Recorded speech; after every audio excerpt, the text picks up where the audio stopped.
Welcome back. When it comes to disciplining your child, parents may have different viewpoints on what's appropriate. Joining us today is Dr. Stephanie Hansen, a pediatrician at Sanford Health, with advice on discipline for toddlers. Good morning. Thank you for joining us, doctor. Good morning. So what exactly is discipline? I know people, like Chris said, have a lot of different definitions, but how would you define it? Yeah. You know, I really think of discipline as a teaching opportunity. So it's not harsh punishment. It's not, you know, you're coming down hard on your kids. It's really for parents to teach their kids what is good behavior and what's not. So is there a reason why it is so important to know discipline? Yeah.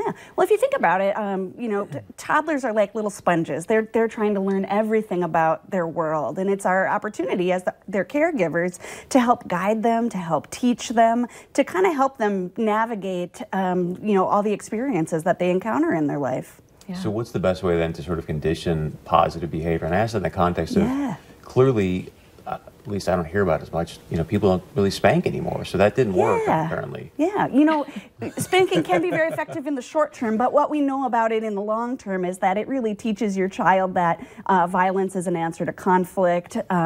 It's possible to really inflict serious injury on a child when you're frustrated and taking it out in a physical way. So we really encourage people and say, you know, physical punishment is really just not an option at this point. Was there research that came out and said, hey, this isn't working? Or? Yeah, absolutely was. And again, we really know that in the long term, it doesn't really go a long way in teaching your child desired behavior. So how do I do that? What's the best way to, do I use honey or?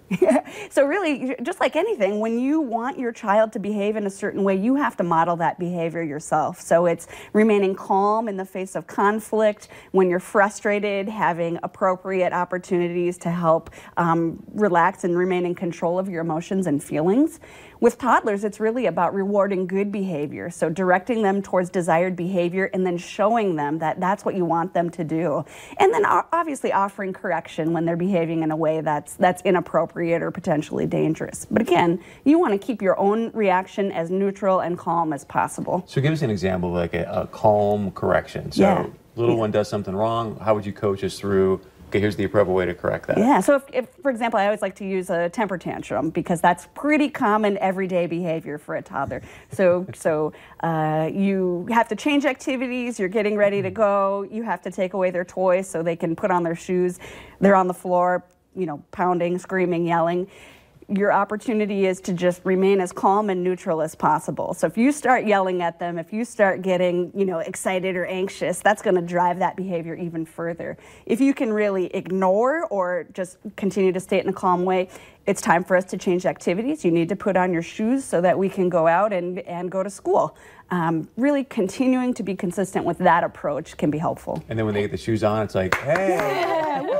Yeah, haul out the ticker tape parade. When they do the thing you want them to do, make sure they know that you value that they're going to get way more attention and love for you for good behavior than they are from the tantrum. And as parents, I know they might, you know, toddlers have minds of their own, and sometimes dad might do something different than mom. Yeah. How can parents kind of be on the same page when it comes to disciplining? It's got to be intentional. You've got to have those conversations and really work together as a team and say, what are we going to do that supports our family structure, our family rules, to make sure we're on the same page? Because when parents or caregivers have different approaches, it can be really confusing for a toddler, and it can actually further drive that undesired behavior. Anything else you want to pontificate on, Doc?